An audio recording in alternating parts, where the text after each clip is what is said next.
Bienvenue dans les décideurs de la finance. On va parler une fois de plus de CFD car c'est un marché qui attire beaucoup les convoitises avec aujourd'hui un nouvel entrant, CMC Markets et son représentant en France, Fabrice Coustet. Bonjour Fabrice. Bonjour Thomas. Encore un acteur sur le marché donc très convoité des CFD. Comment ça se fait cette effervescence autour de ce nouveau produit? Alors encore un acteur, mais pas le moindre, puisque CMC Markets, c'est tout simplement en concurrence avec celui qu'on connaît le plus en France, IG Markets. En Angleterre, c'est vrai qu'ils sont ces deux concurrents. C'est un acteur britannique. C'est un acteur britannique voilà, qui a décidé de s'implanter en France physiquement, puisqu'on sait que les Français sont très attachés à avoir une représentation et à voir qui est derrière le broker. Oui, mais alors vous parlez d'IG, ils sont là depuis 2 ans, 3 ans. Enfin voilà, pourquoi avoir attendu si tard pour venir sur le marché français? Alors vous avez ouvert des succursales dans plusieurs autres pays. Tout à fait, nous sommes donc la 17e succursale. On a inauguré nos bureaux il y a quelques mois. Alors pourquoi avoir attendu si longtemps pour découvrir ce marché français? Il faut savoir qu'on opérait jusqu'ici en cross-border solution, c'est-à-dire les gens pouvaient ouvrir un compte avec CMC à Londres. Maintenant, ils peuvent le faire avec la filiale française qui est régulée en France par l'ACP Et Banque ça, de c'est France. important. Vous vous êtes rendu compte qu'il fallait tamponner pour la clientèle française, voilà, avoir des gages finalement de localité, d'hexagonalité, on pourrait dire, parce que finalement, on sait davantage où on place son argent. Tout à fait. Le Français, je pense, est très attaché à avoir un contact évidemment avec un service client en français, des gens qui peuvent éventuellement aller voir. Et on insiste aussi, on a des très beaux bureaux avenue des Champs-Élysées où on organise des formations. Ça, c'est aussi un atout majeur pour nous de faire venir les gens et de pouvoir les former et les informer. Alors je repose ma question, vous êtes un ancien de Fumatex, hein, vous avez connu la première vague des courtiers en ligne, hein, c'était en 99-2000. Avec une quarantaine de brokers en ligne qui s'étaient lancés. On a l'impression qu'on vit un peu la même chose là autour des CFD. C'est vrai, on a l'impression qu'on est vraiment dans le courtage 2.0 aujourd'hui, avec une galaxie de brokers en 2000, je crois qu'il y en avait plus d'une quarantaine. Après, ça s'est évidemment reconcentré. Et, ça va être la même chose, là, on va assister à un mouvement de concentration? Je pense qu'on va avoir, oui, tout à fait la même chose. C'est-à-dire qu'aujourd'hui, on a beaucoup de brokers, souvent étrangers d'ailleurs, parce qu'il y a beaucoup de technologie, il y a beaucoup de trading derrière. Pourquoi il n'y a pas de Français sur ce marché? J'ai fait ma petite enquête. Effectivement, pour l'instant, les grandes banques françaises n'ont pas jugé utile de développer ces nouvelles plateformes avec cette technologie qui est assez complexe et qui englobe toutes les places mondiales et tous les instruments sur la même plateforme. Bon, vous pensez donc que le marché va se concentrer? Je pense que d'ici effectivement 2 à 3 ans, une fois que toutes les sociétés seront cotées, et c'est l'ambition également de CMC Markets d'être cotées à horizon 2 ou 3 ans, on aura un terrain propice à la reconcentration. Parce que c'est un marché très petit au final. Vous visez les traders super actifs, hein, on pourrait dire, qui passent… C'est quoi un trader très actif, hein, votre cœur de cible?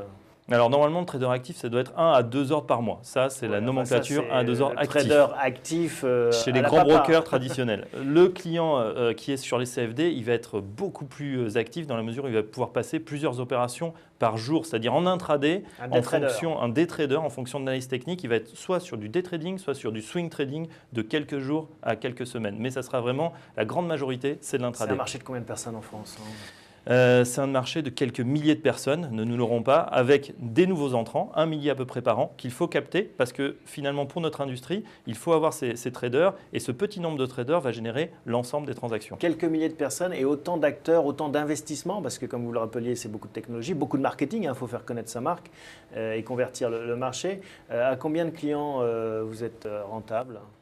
Aujourd'hui, on en a quelques centaines, tous ne sont pas actifs. On estime qu'entre 500 et 1000 clients actifs, on atteint déjà des seuils de rentabilité, donc malgré vous des frais extrêmement tirés. Pour 500 clients actifs, en fait, c'est ça finalement ce business model qui est le vôtre. Alors le business model, ça va être un peu plus. Évidemment, on ne va pas avoir 500 pas clients et faire un numerus voilà. clausus. On va dire, voilà, les clients, il faut qu'ils découvrent ces nouvelles plateformes. Moi, je suis convaincu que la personne aujourd'hui qui est intéressée par les actions, par le SRD, par les varants, peut tout à fait démarrer sur les CFD. Et on le voit, il y a un fort engouement sur les devises en ce moment.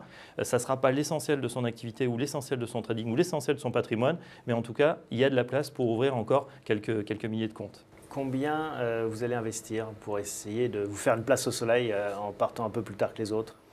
Alors le coût du nouvel entrant, évidemment, puisqu'on arrive après certains grands noms, ça va être de quelques centaines, enfin dans les 2-3 ans à venir, on peut se dire 1 à 2 millions d'euros. Ça, c'est évidemment pour non seulement de la couverture médiatique. Les bureaux aux Champs-Élysées, enfin ça inclut les bureaux aux Champs-Élysées et... Les bureaux aux Champs-Élysées ne sont pas si chers que ça, vous serez étonné, malgré l'espace qu'on a, etc. Non, c'est surtout qu'on doit communiquer non seulement sur la marque, mais aussi sur le contenu. Et moi, je pense aujourd'hui, il faut vraiment en donner aux investisseurs et leur donner les moyens surtout de ne plus perdre, de moins perdre sur ces marchés. Parce que c'est on est du même volatile. côté que les investisseurs, hein. C'est ça votre philosophie, c'est de se dire il faut qu'on aide nos clients à gagner de l'argent. Voilà, notre intérêt aujourd'hui, ce n'est pas le client qui va investir quelques centaines d'euros, les perdre en 2-3 jours, pas du tout. Aujourd'hui, le bon client, c'est le client qui dure, c'est le client même qui gagne un petit peu d'argent et il faut lui donner les moyens. Comment on fait ça? Parce que... Soit par de la formation, soit par de l'information et du contenu sur Internet, de la vidéo pédagogique, des webinaires, des séminaires en interne, de lui donner les bases, comment rentrer sur le marché, comment en sortir, comment placer un stop, comment placer ses limites. Ça, c'est fondamental pour l'aider demain à améliorer son trading. Le marché, vous l'avez dit, est déjà occupé par de grands acteurs, hein, et de nombreux acteurs. Comment est-ce que vous comptez faire venir les gens chez vous? Alors, dans un premier temps, on sait qu'on a un certain nombre de switchers. Les switchers, c'est les gens qui sont multi-équipés. C'est-à-dire que s'il y a une nouvelle plateforme, ils vont la tester, ne serait-ce que pour avoir une sécurité si leur broker principal tombe en panne. Donc ça, c'est une première cible. La deuxième cible, c'est de dire aujourd'hui, voilà, on a beaucoup investi dans cette technologie, la plateforme, il faut la découvrir. Donc venez la découvrir, venez faire un test gratuitement. Donc on a une démo de 15 jours gratuite. La bataille, elle est aussi technologique, c'est-à-dire qu'il faut convaincre qu'on a la meilleure plateforme, la plus accessible, ergonomique, réactive, j'imagine. Tout à fait, la technologie est fondamentale. C'est pour ça qu'aujourd'hui, on investit massivement dans cette technologie pour qu'elle soit la plus simple aussi pour l'utilisateur. Ça veut dire que l'utilisateur, il a un profil geek, c'est plutôt un jeune urbain connecté? Pas forcément, mais c'est souvent effectivement des actifs. On sait que la barrière technologique peut être une barrière pour certains des plus âgés, les plus seniors, et encore, beaucoup s'y mettent. Aujourd'hui, c'est très important effectivement d'avoir une plateforme accessible. Et alors, je crois que vous avez dans les tuyaux une stratégie 2.0. Alors là, pour le coup, vraiment réseaux sociaux, que vous croyez beaucoup. En tout cas, votre patron, hein, le fondateur de la société, croit beaucoup à la thématique du 2.0. Qu'est-ce que vous allez proposer? On va proposer un nouvel écosystème basé effectivement sur ces réseaux sociaux.